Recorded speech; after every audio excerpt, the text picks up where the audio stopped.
Okay, round two. So the first time I did this, it turns out you do need to plug in the microphone in order to catch sound. So do have to do that. So we're going to do this a second time. So it's September 18th, 2023. We're doing the New York Times Daily Propaganda. Today's propaganda artist is German Lopez. We're covering Ukraine's slow counteroffensive as well as the annual UN meetings, sanctions in Niger, and Gen Z politicians. Grinding progress. Before Ukraine's military began a counteroffensive in June, officials hoped they could replicate last year's successes and quickly retake large swaths of Russian-held territory. Instead, Ukrainian forces initially made almost no progress. In recent weeks, they have made more, but still captured only a few small villages.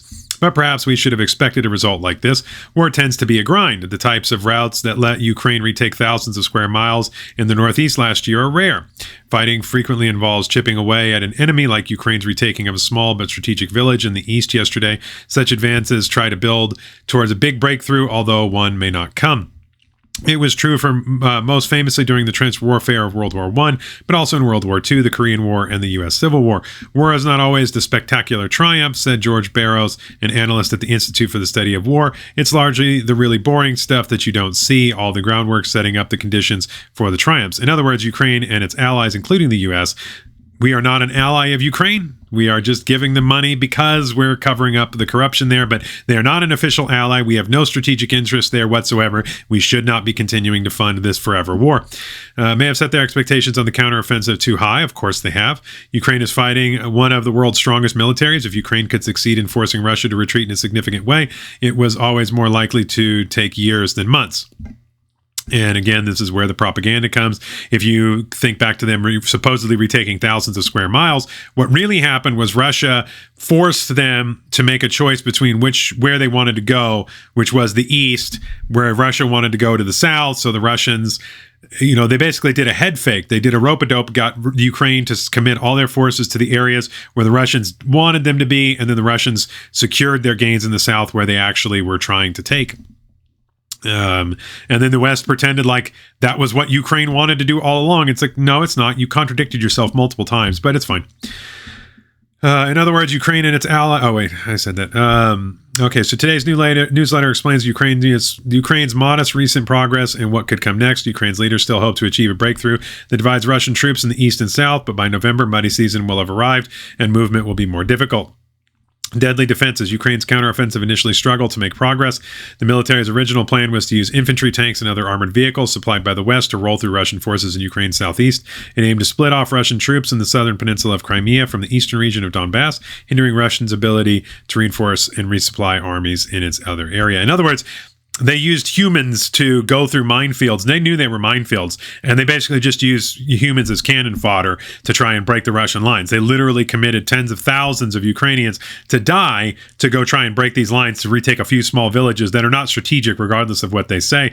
You can see it right here. So here's the one of the villages that they supposedly retook. So Russia has a line that goes all the way over here, and basically, you can't see the map. I forgot I didn't have the cursor, but so it's by the Robotyne city that you see in the map right here, and they're trying to get to the Berdyansk, which is not going to happen. If they do that, what they would end up being surrounded by Russia on two sides. Russia would just have a pincer attack and take them out. So that's not a realistic idea. It's simply not going to work.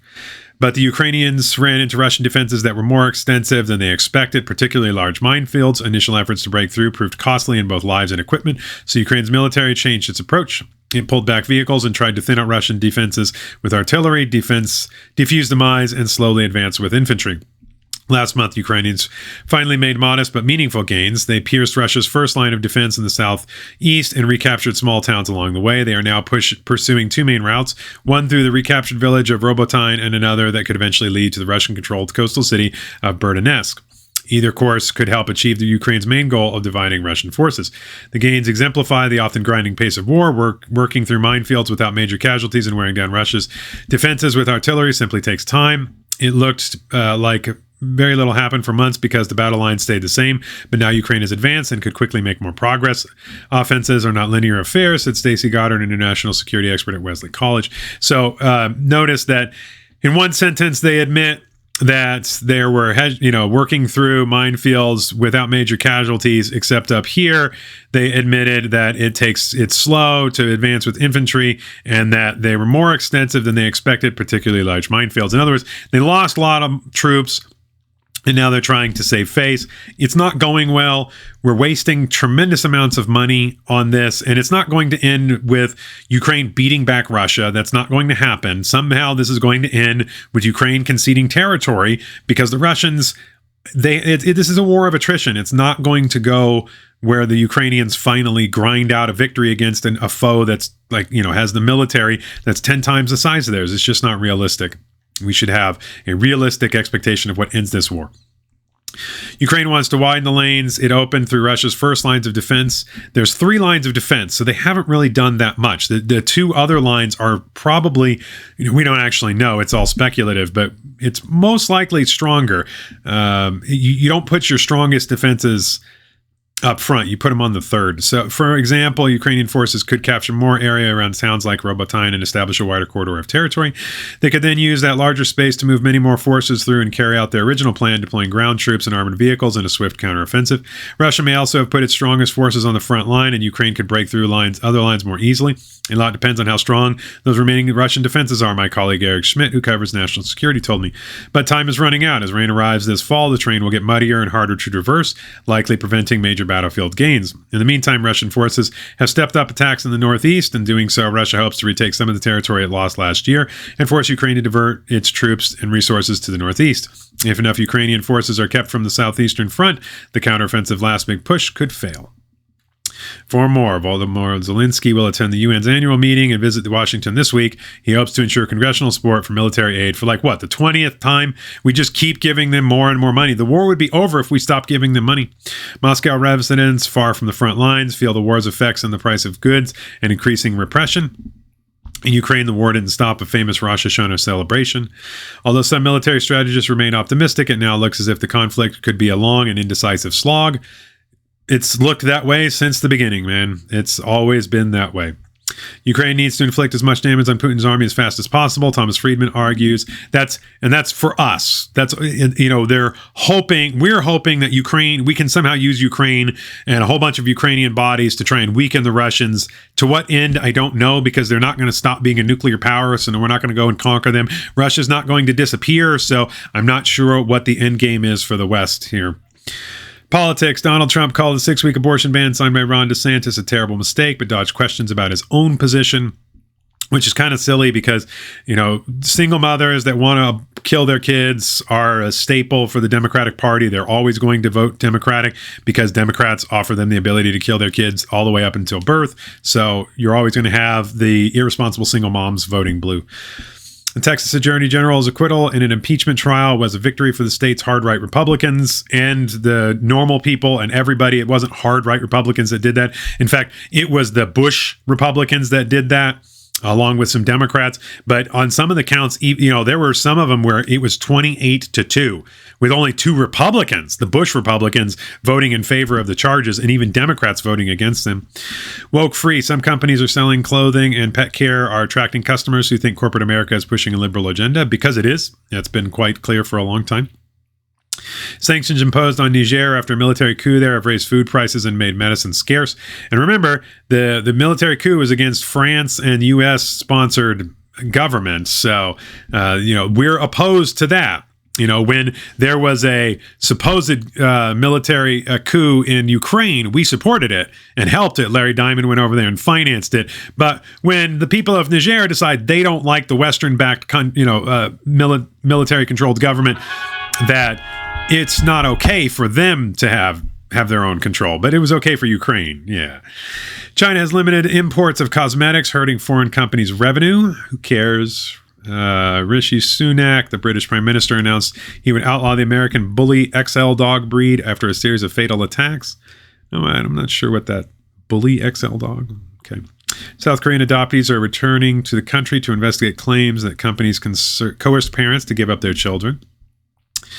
Before the UN meeting, tens of thousands of people protested in Manhattan to demand that world leaders stop new oil and gas drilling, which Biden is happily doing, hurting our economy. This is the second worst. Well, it's the worst economy of all time. Biden's the second worst president of all time. They can sit there and say that this is a great economy, but no, it's not. Gas costs over $4 a gallon. Butter costs $8 for a pound, and that's for cheap butter. Steaks are $18-20 for choice. I mean, this is outrageous. It's unsustainable. Rents hasn't ever been higher. Credit card debt is at the highest level ever recorded. Things are just getting worse. We've lost spending power under Biden. We've watched our ability to, afford rent and other things just disappear. All so that we can protect his interests in Ukraine.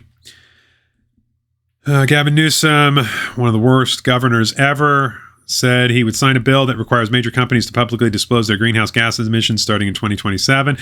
So just more regulations that don't do anything. Greenhouse gas is a lie. CO2 is good for the planet. It's not bad. It's the gas plants breathe. If President Biden wins a second term, he won't. He's not even going to run. He plans to crack down on industrial pollution, including emissions from steel plants and oil refineries. In other words, make America suffer. That's the goal. Most cities amplify heat, endangering people's health as the world warms. No, it doesn't. That's not true. These graphics show how Singapore is trying to cool the streets. The only reason why they do, concrete does absorb heat. It's really bad when you make asphalt with black surfaces that absorb heat. And it's also really bad when you cut down all the trees. The U.S. News and World Report overhauled its college ranking system and some state schools received a boost. Vassar faculty members accused the college, one of America's first for women, of paying female professors less than their male colleagues. A daycare owner and her tenant have been charged with murder after a 1-year-old boy died after being exposed to fentanyl, which is awful. An LA County Sheriff's deputy was shot in the head in his patrol car and later pronounced dead. He was ambushed and murdered in a extremely violent attack. Of course, we're not going to mention that. No mention of the teenagers who stole a car in Vegas and then crashed into another one, then murdered a 61-year-old former retired police chief who was out riding his bike and then just ran into him and killed him for no reason at all. Because they wanted to be like Grand Theft Auto. No mention of that whatsoever. The FDA, 2 pilots competing in the national championship air races in Nevada died after their planes collided. The FDA took decades to pull an ineffective decongestant from over-the-counter medicines like Sudafed and Tylenol, meaning they knew the whole time that it didn't work. It's just that they wanted their war against pseudoephedrine, which the meth heads have always been able to continue to get. They pushed forth drugs that they knew didn't work. Hurricane Nigel, of course, we had to have a hurricane named that. Why? Spinning over the Atlantic and expected to become a Category 3 storm, but forecasters say it will remain in the sea. Hopefully it does. Dams are less effective in a warming world. Restoring rivers can prevent tragedies like the floods in Libya.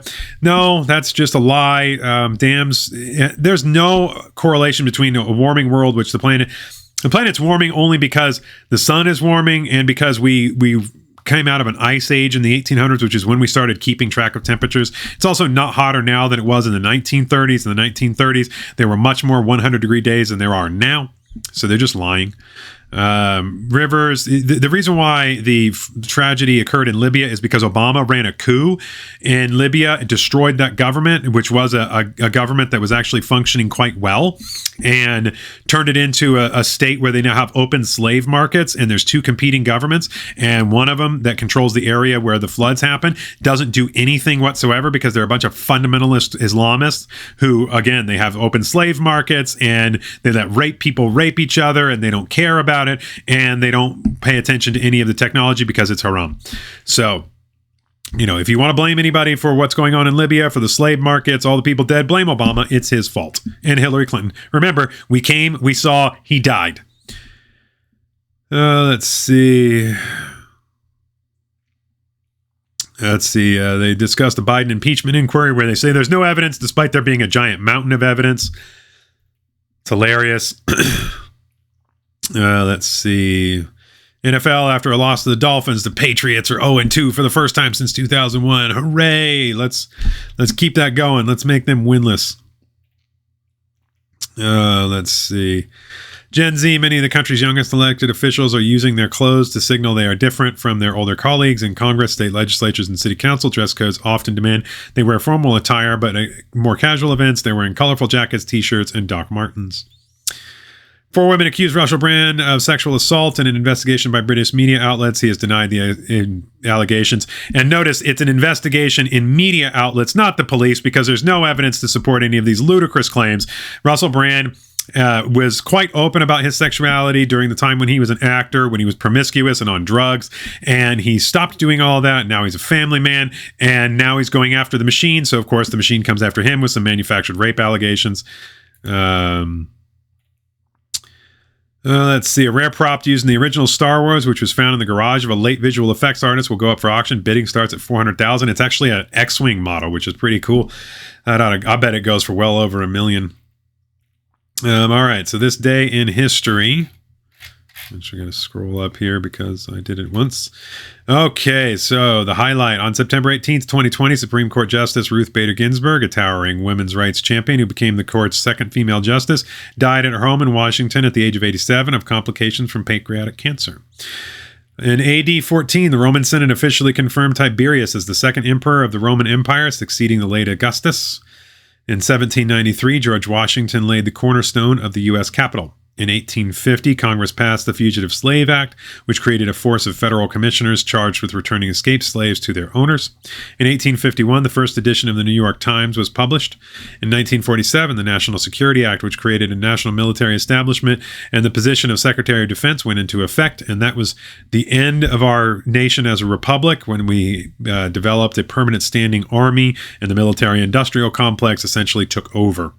In 1961, the United States Secretary General Dag Hammarskjöld was killed in a plane crash in Rhodesia, which is later renamed to Zimbabwe. In 1970, rock star Jimi Hendrix died in London at the age of 27. In 1975, newspaper heiress Patricia Hearst was captured by the FBI in San Francisco 19 months after being kidnapped by the Symbian Liberation Army. In 1987, the psychological thriller Fatal Attraction, starring Michael Douglas and Glenn Close, was released by Paramount Pictures. It's a good one. In 2001, a week after the September 11th attack, President George W. Bush said he hoped to rally the world in a battle against terrorism and predicted that all people who love freedom would join. In 2005, Everybody Loves Raymond won the Emmy for Best Comedy in its final season. First-year hit Lost was named Best Drama. In 2013, former heavyweight boxing champion Ken Norton died at Las Vegas at age 70. In 2014, voters in Scotland rejected independence, opting to remain part of the United Kingdom in a historic referendum. And then a couple years later, they were severely agitated when the UK voted to leave the EU, and Scots overwhelmingly wanted to stay in the EU. In 2017, Hurricane Maria intensified into a dangerous Category 5 storm, surging into the eastern Caribbean on a path that would take it near many of the islands recently devastated by Hurricane Irma. In 2018, the death toll from Hurricane Florence rose to at least 37 in 3 states. In 2021, a billionaire and 3 other amateur space tourists safely ended a 3-day space trip aboard the SpaceX capsule, becoming the first crew to orbit the Earth without a professional astronaut. In 2022, President Joe Biden paid his respects at Queen Elizabeth II's coffin as thousands of police, hundreds of British troops, and army officials made final preparations for the Queen's state funeral. All right, for the second time, we're going to end this